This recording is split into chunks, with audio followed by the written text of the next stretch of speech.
bolt out of there. Hi, Alfie. No, no, no, no, Alfie. No, no, I got my hands. No, no, no. Oh, I got my hands stuck. Oh, stay there, stay there. So this is just a quick video on, so the X1 that got traded in on the white X1, it's a nice car. I've just started cleaning it up. It'll be a lovely car when it's finished.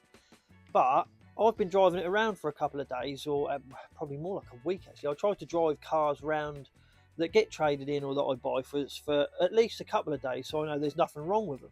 After a few days, the parking sensors stopped working. They became intermittent. Then I got a light up on the dash and then they stopped working completely. So I plugged into it and the car is full of faults. Loads of them. Every single sensor is faulty. Shorts to ground, shorts to positives. Oh, it didn't matter. Now, when he traded this car in, it had a tow bar on it. And he bought the other X1 and said, do you mind if I take the tow bar off so I can put on a new one? I said, no, it's not a problem at all. He did that and everything was fine as far as I knew. Now, when you get faults like that, then there's a good chance that when you've got a fault with every sensor and short to ground, it's not going to be sensors. It's probably going to be something to do with the control unit. So I've gone to look in the control unit in the boot, which is, so in an X1, you get these little cubby holes, you get one there and you get one there. Well, I've looked into this one straight away and it's full of water. It's so full of water, as you can see. So the parking sensor control module usually sits in there, the funny coloured one, because it's just contaminated the control unit so much that obviously it's started oxidising and rotting out inside, and it's actually started going green already. Look, you can see on the pins there, look. So what happens, they end up going green and furry. And if you look a little bit further, you can see that his drilled hole where his tow bar loom was, he's left it completely bare now. But I mean, at least I found it and it shouldn't be a very hard fix. If you get a fault on a system like that slowly sort of intermittently gets worse, or you've got loads of different faults in it, it's not normally going to be one little sensor, it's going to be something bigger. And when you get an intermittent fault that is sort of created like this one, most of the time it's down to moisture, and that's exactly what this one's down. So I'm going to have to dry it out, see if that dries out, which it probably won't. I'll have to get another one of them, dry all the loom out, bung up the hole, dry all that quarter out and get the sensors working again. But it's just, oh, it's a bit of a pain. Yeah, it's alright, it's an easy fix, which is nice. I haven't had to take all the bumpers off and do sort of continuity checks and stuff, but it's just a pain. But sort of the moral of the story is, if you get a fault like that, go to the control module straight away and just make sure it's not swimming, because that will cause a lot of faults, which could end up leading you in a completely different direction. But we'll get it sorted out. The question is, how bad? Oh dear. Oh dear. Oh dear. I don't think there's a lot of coming back for that.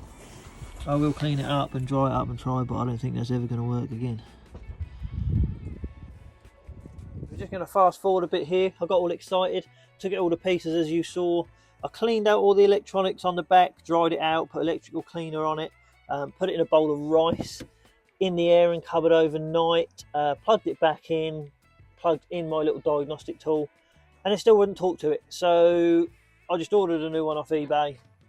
Came in 2 days. There it is. It was only, I think it was £70, something like that. It wasn't too bad. So let's see what goes on now.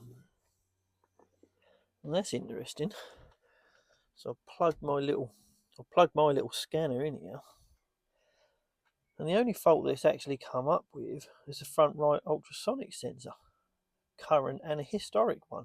Nothing about any. There's no more open circuits, no more shorts to grounds. It's just one sensor. I mean, what is the reality of, what's the chances of that control unit getting submerged in water and then it being a sensor as well after I've fixed the control unit? Let's have a look at that sensor maybe.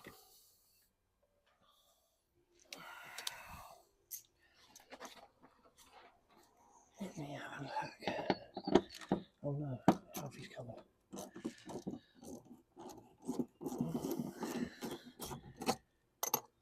Let's have a look. I'll get that bolt out of there. Hi, Alfie. No, no, no, no, Alfie. No, no, I got my hands. No, no, no. Oh, I got my hands stuck. Oh, stay there, stay there, mate. Right, so I think I can feel it. If I can just push that little tab, and then the other little tab, that should. Oh no, don't break. That one. That one. That should come out. Like that. Yay.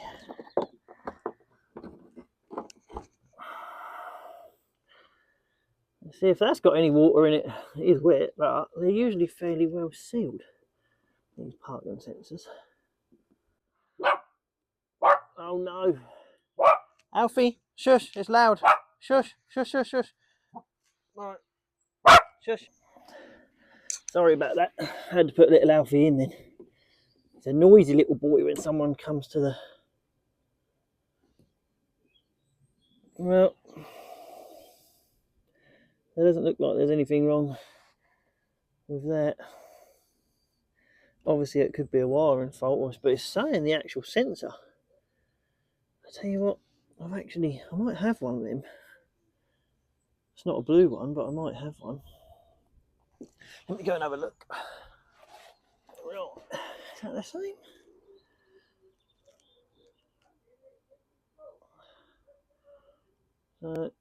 No, it's not exactly the same, but the pins are the same. It's a BMW one, but it's really tiny. That should... To be fair, I don't even know if that sensor's all right, but I've kept it for a reason, so it must be all right. Well, it'll say whether it works. Let's see. Let's have a look.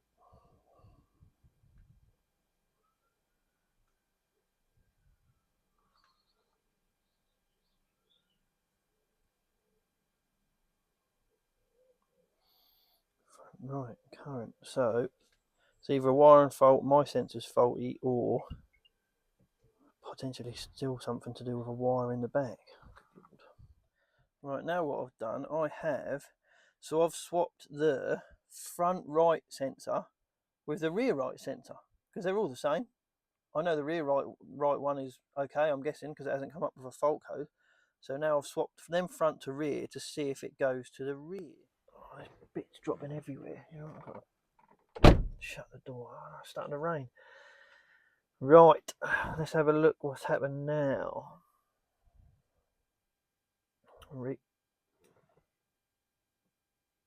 You're joking. Rear right sensor. Rear right sensor. You're joking. I can't believe that. So it's now saying the front right one is okay. Historic. Probably should have deleted that before I swapped them over, but I didn't. But it doesn't really matter because it's saying it's historic now. And the rear right is now faulty, which is actually the front right one, which I've swapped round. I can't believe that. Do you know what? It's actually... So that ECU going down when it was underwater, yes, it was faulty, and I'm lucky. I'm glad. I've actually got a picture of that when I plugged it in, and it wouldn't talk to it. Otherwise, I'd be thinking I'm cracking up a little bit here. But it's saying it's got a faulty sensor as well. Oh well. Oh, it's raining. Right, I've got to get this in the garage. Right, we need to order a sensor, and then get on with it. Cool. So as far as the supplying of the parking sensor goes, there's numerous places you could get one from. You could go direct to a BMW main dealer, get one from there. It's going to cost you about 16 grand for one from a main dealer though. Then you've got to get it painted because this car is Le Mans blue. They're going to charge you about 3 grand to paint one. So most people are going to go to the likes of eBay to get a parking sensor. That's exactly what I'm going to do. You could get a brand new non-genuine one. I've had all right luck with them, but I have had a couple of sort of compatibility problems with them. The problem is they don't come painted either. So I'm going to go down the realms of I'm going to get a genuine painted second-hand one from a supplier who guarantees that they work, and obviously I'm going to get one in Le Mans blue because that's what this is. So I'll get one of them ordered up. See how we get on. Well, that was quick. Only ordered it yesterday and it's come already. Hold on. Get it out. Global parts. Oh, that is not blue. That's sapphire black. Oh, they sent me the wrong one. Oh, I'll have to get onto them. Do you know what? Little shout out to these global parts people. They sent me the wrong one. I emailed them. They literally got back to me straight away. I know they've sent me the right one, and the one's blue one. That's pretty damn good service. I couldn't have driven. Oh, Alfie's on the case. Let's get it fitted. Oh, we'll just do that little nut up there. Oh, my fingers again. That's inlet.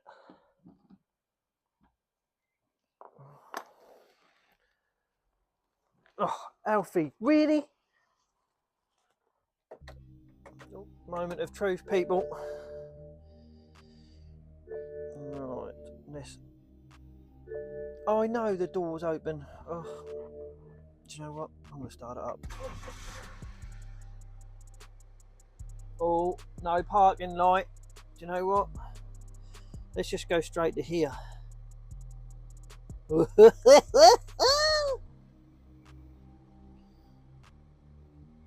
I think it's fixed it. Fault codes. Read fault codes.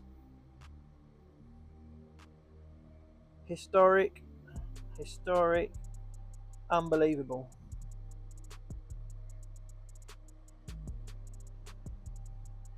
Can't believe that.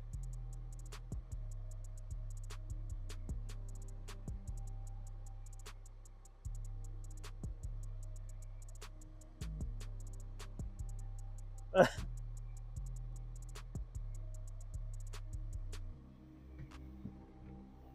quickly.